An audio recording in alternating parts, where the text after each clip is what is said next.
শুধু গান নয়, গানের গল্প। সে ডানা মেলে উড়ে যায় অল্প অল্প একদিন, প্রতিদিন একদিন প্রতিদিন।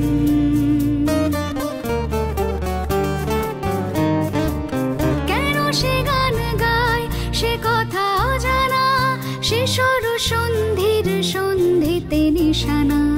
কেন সে গান গায় সে কথা অজানা, সে সর সন্ধির সন্ধিতে নিশানা। সে কাকে ডাকে কে মনে রাখে, আলো ছায়া মাখা হারানো দিন। সে শুধু গান নয়, প্রাণের স্পন্দন, যার কথা মালা হয়ে ওঠে চন্দন সুবাসে প্রতিদিন, একদিন প্রতিদিন।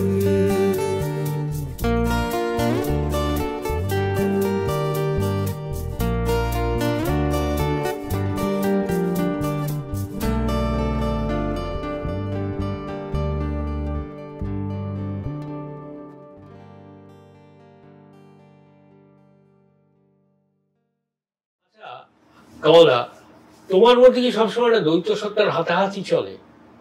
কিরকম? যে ছেলেটা এত পেলব গান বাজনা করলো, যে সারাক্ষণ তার একটা দীর্ঘ সময় ধরে ভারতীয় রাগ সঙ্গীতে শিক্ষা হলো, নজরুলকে জানা হলো, রবীন্দ্রনাথের দ্বারা প্রভাবিত হলেন, কিন্তু সে তার যখন নিজস্ব গানগুলো দাঁড়াতে আরম্ভ করলো, তখন সব সময় তার একটা অ্যান্টি এস্টাবলিশমেন্ট, একটা বিদ্রোহ। সেই লোকটাই যে ওই রকম প্রেমের গান লিখছে, ধূপকে নিয়ে লিখছে, বধূকে নিয়ে লিখছে, সেই আবার লিখছে রাম কি খাবে রহিম কি পড়বে, গেরস্থের খোকা হোক, পক্ষ নাও পক্ষ নাও। তুমি কোন পক্ষে, মানে কোন পক্ষপাত দুষ্ট তো তোমার বলাই যাবে না। আমি মানে at the end of the day যদি বলি, আমি মানুষের পক্ষে। আমার জীবনের যদি কি ওয়ার্ড যদি ধরতে, আমি আজীবন এটাই আমার ভেতর থেকে আমাকে পরিচালিত করেছে। আমার জবে থেকে আমার জ্ঞান বুদ্ধি হয়ে গেছে, জীবনকে একটু বুঝতে শিখেছি, একটা দার্শনিক ভিত্তি যখন এটা তৈরি হচ্ছে ভেতর থেকে, আমি দেখেছি আমার কাছে মনে হয়েছে জীবনটা বোধহয় সাধারণ মানুষের কথা আমাকে বলতে হবে, যে ওই সেই মৌন মলিন মুখে জোগানো ভাষা, সেই ভাষা জোগানোর কাজটা কাউকে কাউকে তো করতে হয়। সেটা অনেক মানুষই করেছেন 90-এর সময়। আমিও তো সেই তাদের এক নগণ্য সৈনিক হিসেবে আমার আত্মপ্রকাশ 90-এর নতুন ভাবে মানুষ আমাকে চিনলেন। না, নগণ্য সৈনিক আমি বলবো না, কারণ হচ্ছে আমরা যদি সেই আমাদের গল্প বলি, সেতু তৈরির যে গল্প, তার মাঝখানে তো ফাঁক থাকলে চলে না। আমার মনে হয় সকলের ভূমিকাই অত্যন্ত মূল্যবান, কারণ 90 যে সময় থেকে তোমার গানের উত্থান বলা যেতে পারে, বা একটা নতুন ধারার গান যখন এলো। আমাকে ধরো নজরুলগীতি তখন গাইতাম সেই সময়, কটা লোক চিনত, নজরুলগীতি পরিমণ্ডলে কিছু লোকজন চিনত, কিন্তু 90 যখন সুমনদা যখন আমার কথা, এটা তো অস্বীকার করার কোনো জায়গা নেই, করতেও পারবো না আমি, এত বড় যদি আমি অকৃতজ্ঞ না আমি, আমার কথা যদি মঞ্চে মঞ্চে, শুধু আমার কথা না, সেই সময় আরো সবার কথাই তখন সুমনদা মঞ্চে মজা, তখন সুমনদা বলছে মানে সুমনদা দিন বলতে দিন, রাত বলতে রাত, এরকম একটা সিচুয়েশন ছিল। জানো, নজরুল মঞ্চ, রবীন্দ্র সদন, কলা মন্দির, যেখানে যাচ্ছে সেখানে চিৎকার করে বলছে আপনারা এদের গান শুনুন, পল্লব কীর্তনের গান শুনুন, নচিকেতা চক্রবর্তীর গান শুনুন, মৌসুমী ভৌমিকের গান শুনুন, কাজী কামাল নাসিরের গান শুনুন, প্রফুল্ল মুখোপাধ্যায়ের গান শুনুন, এই প্রত্যেকের কথা। সুমনদা একটা আমফানের মতো চলে এসেছিল। এই যে সবাইকে এতবার বলছে, তাতে করে কি তখন তার নতুন গানের প্রতি সবার একটা আগ্রহ, সেই আগ্রহটা এখন আর নেই, একদম সেটা অদ্ভুত উন্মাদনা। আমার বেশ মনে আছে, বাঁকুড়াতে আমরা অনুষ্ঠান করতে গিয়েছিলাম, বাঁকুড়া বিষ্ণুপুরে, মনে আছে ওই ঠান্ডার মধ্যে, শীতকালে, হ্যাঁ, সেই স্টেশনে পরপর সব স্টেজ আমাদের, তখন এত দামি থাকার জায়গাও নেই, কি খাবো তার ঠিক নেই, কিন্তু ওই যে আনন্দে গান হচ্ছে, গান উঠে আসছে। ওই আমাকে সুমনদা তখন, সুমনদার বাড়িতে তখন রেগুলার যেতাম, আড্ডা হতো, সুমনদার গান শুনতাম প্রতিদিন। একদিন হঠাৎ আমাকে বললো যে তুই, আচ্ছা তুই তো আমার গান শুনিস, তুই তোর গান কিছু শোনা না।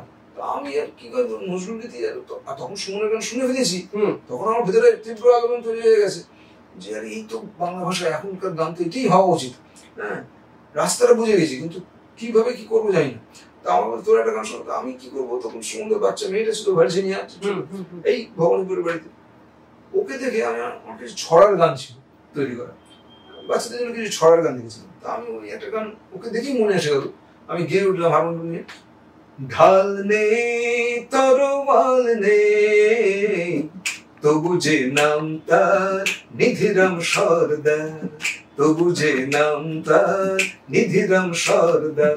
বেয়াদপি দেখলে পরে হাত পাড়ে খবরদার, হাত পাড়ে খবরদার, তবু যে নাম তার নিধিরাম সর্দার, তবু যে নাম তার নিধিরাম সর্দার। এই যে বললাম, এই গানটা সুন্দর দেখলাম সাংঘাতিক এনজয় করছে। এবং এনজয় মানে কি, বলে সে তুলে দিচ্ছে, আমিন করছে সঙ্গে সঙ্গে, বলে গানটা থামাতে বলে একটা শোনো একটা শোনো বলে পর পর 5খানা ছড়ার গান আমার কাছে শুনলো।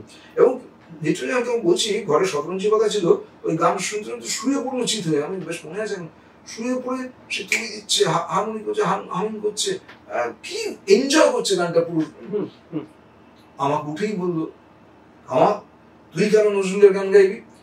আমি ছোট করছি না, নজরুলের গান গাইবার লোক অনেক আছেন যারা শুধু গান করেন, তোর কলমটা এত পাওয়ারফুল, তোর উচিত বাংলা গানকে কন্ট্রিবিউট করা। এই আমাকে সেদিন বললো। আমি যেভাবে চেষ্টা করছি 20 বছর ধরে, বাইরে থেকে এতদিন ধরে চেষ্টা করেছি, তোরও উচিত কিছু কন্ট্রিবিউট করা বাংলা গান, ভাবতে শুরু কর। এই যে বললো, আমি প্রথমে অতটা এইভাবে নিইনি, ভেবেছি এটা আবেগ থেকে বলেছে, বুঝতে পারিনি। তারপরে দেখি যখনই যাই আমাকে করছে, যে কি কিছু করেছিস, কাজ করেছিস, তখন না আমি এটা সিরিয়াসলি, মানে প্রায় হোমওয়ার্ক দিয়ে দিয়েছে আর কি, সিরিয়াসলি ভাবতে শুরু করলাম, না এটা তো লোকটা এত করে বলছে কেন, তাদের কি সত্যি আমার কিছু দায় বর্তায়, এটা কিছু ভাবার ব্যাপার। তখন আমি অফিস করি, আর বাড়ি এসে তখন সব আস্তে আস্তে ত্যাগ করলাম। বাড়িতে আসতাম রাত্রেবেলা, এসে হাত ধুয়ে বসতাম, খাতা কলম নিয়ে চেষ্টা করতাম লিখতে। কোনোদিন 2 লাইন হতো, কোনোদিন হতো না, হ্যাঁ, কাটাছেঁড়া করতে করতে। আর তখন একটা মনে হয় আমার সুমনদাকে দেখে কিবোর্ড বাজি একটা বেশ নেশা জাগলো, যে বাহ এরকম সুন্দর বেশ বাজনা বাজে। তখন থেকে গিয়ে ছোট্ট, তখন আমার পয়সা করি নেই, চাকরি বাকরি করি না, না চাকরি সবাই ঢুকেছি করছি। হ্যাঁ, সেই সময় একটা ছোট্ট মনে আছে 1000-500 টাকা দিয়ে একটা ইয়ামাহার একটা কিবোর্ড ছোট্ট নিয়ে এসে, তাতে ওই প্রেসের ড্রিদম ছিল, হ্যাঁ, ওইগুলো চালিয়ে দিলে না ওটা অনেক সময় ইগনাইট করে, মানে তো একটা দারুণ একটা সোর্স পাওয়া যায়, মানে তোমাকে ভেতর থেকে একটা সুর বলে দেয়, এসে যায় কিছু। তো ওরকম একটা গান বাজাতে বাজাতে একদিন হঠাৎ একদিন চালিয়ে দিয়েছি, তাতে একটা গান তৈরি হয়ে গেল। সেইটা এই নতুন ফেজে আমার প্রথম গান। গানটা ছিল কেমন আছেন। মানে আমরা যে রাস্তাঘাটে লোককে দেখা হলেই বলি না কেমন আছেন, সবাই সবসময় ভালো থাকি, কিন্তু মুখে একটু হাসি হাসি বলে দিই ভালো আছে, এটাই সবসময় বলি। এইটাকে একটু প্রশ্ন করছি আমি বলছি, অচেনা জানা পথে একা একা যেতে যেতে চেনা জানা কারোর সাথে দেখা হলে বুঝি একটাই প্রশ্ন সকলেরই পুঁজি, কেমন আছেন, কেমন আছেন, কেমন আছেন, কেমন আছেন। গান গানটি গান গানটি গানটি গান গানটি। এক ঢোল এক কাশি, ঠোঁটের কোনায় হাসি, উত্তরটাও বাসি, এক ঢোল এক কাশি, ঠোঁটের কোনায় হাসি, অনুপ্রাসের খেলা খেলেছে, ঠোঁটের কোনায় হাসি ঝুলিয়ে জানিয়ে দেয়া ভালো আছি, আমি ভালো আছি। খুব সার্কাস্টিক। সত্যি কি ভালো আছি, তুমি আমি যারা আছি, কাছে বা দূরে বহু দূরে, সবাই কি ভালো থাকে এ দারুণ বৈশাখে, পৃথিবী যখন যায় পুড়ে।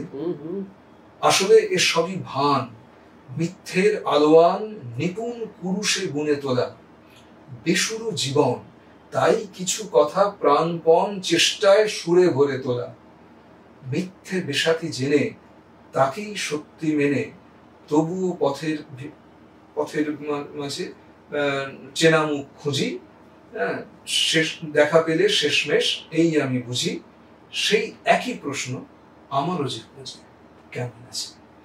দিস ওয়াজ সো এই করে এটা নিয়ে সমাধান সম্বন্ধে এই তো পেয়ে গেছিস, রাস্তা পেয়ে গেছিস, এগিয়ে যা। এই শুরু হলো প্ল্যান তৈরি করতে করতে 1 বছর প্রায় সময় লাগলো। আমার ঝুলিতে তখন সাকুল্যে বোধহয় 22টা গান তৈরি হয়েছে, 22খানা গান। এবার সুমনদার কাছে প্রায় যাই আর শুনে একদিন হঠাৎ সুমনদা সেই সেক্রেটারি ছিলেন না মণিশঙ্কর গাঙ্গুলি, MS বলে রাখতেন মণিশঙ্করকে, একদিন হঠাৎ বলছে MS এবার তোমার একটা আয়োজন করার ব্যবস্থা করো, আমাদের গানটা এবার মানুষের শোনা দরকার। এই বল 1993 মণিশঙ্কর দ্বারা ওরা কার্ড ফার্ড ছাপিয়ে কলামন্দির বেসমেন্টটাকে ভাড়া নিল, MS ইন্টারন্যাশনাল নামে একটা সংগঠন ছিল, সেটার ব্যানারে পুশ সেল করে হল প্রায় ভরিয়ে দিল। দিয়ে আমার একক হলো প্রথম 93-এর 17ই সেপ্টেম্বর, বিশ্বকর্মা পুজোর দিন মনে আছে। আমি তখন চলে গেছি এতে থাকি, এটা বলেছে বাবা বাড়ি করেছেন সেই আকড়া ফটকের কাছে। সেখান থেকে আমি সেদিন এত লজ্জিত হয়েছিলাম, আমার একক অনুষ্ঠান, হল তো ভর্তি, আমি গাড়ি নিয়ে এসেছি ভাড়া করে, একটা গাড়ি নিয়ে হলে যখন পৌঁছি তখন 5টা বাজে, 6:30টায় প্রোগ্রাম। এসে দেখছি হলে সব সাউন্ড চেক হচ্ছে, কি ওমা দেখি সুমনদা 4টে থেকে দাঁড়িয়ে সাউন্ড চেক ব্যালেন্স করছে।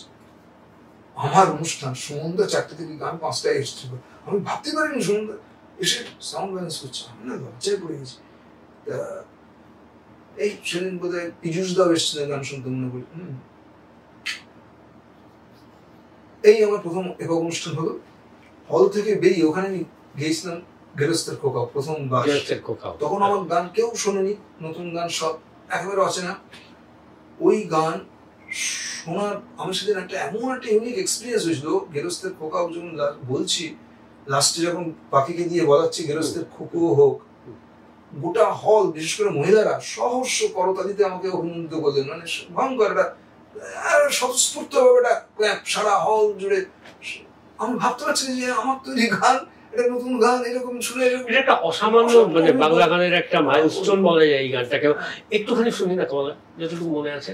অচেনা এক ছোট্ট রঙিন পাখি ঘরে বৃথা রাখারাখি, শীষ দিয়ে যা বলে তা বোঝে সব হলো।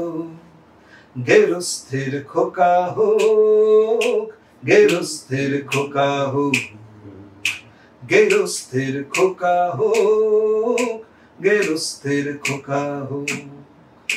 পাখিটা ভাবে যা খুশি তা বলে যাবে, সকলেই শুনে যাবে, প্রতিবাদে জ্বলবে না কারো 2 চোখ। সবারই সেই এক চোখ চোখ, খুকুনা হয়ে খোকায় হোক। সবারই সেই এক চোখ চোখ, খুকুনা হয়ে খোকায় হোক। এই এখান থেকে শুরু হয়ে লাস্টে গিয়ে আমি পাখিকে দিয়ে বলাচ্ছি যে না গেরস্তের খুকু হোক বল। এটা আমরা চিরকালই, পাখি তো আর বলে না কিছু, পাখিকে দিয়ে আমরাই বলিয়েছি, নামটা দিয়েছি গেরস্তের খোকা। আমরা কিন্তু ভুলও বলাইনি, গেরস্তের খুকু হোক পাখির নাম দিয়ে। মানে সেই সবার সচেতনতা তোমার মধ্যে একেবারে এবার হন্ট করে সেই কাজটা গানের মধ্যে দিয়ে বেরিয়ে আসছে। আমাদের কলকাতা কলিং আর এই গানটির পক্ষ থেকে এর সঙ্গে সিনেমা ফর কজও রয়েছে, সব এই কাপের মধ্যে রয়েছে। তো আমাদের তো ভালোবাসা ছাড়া কিছু দেওয়ার নেই, তাই আমরা কামালদাকে দিলাম। Thank you.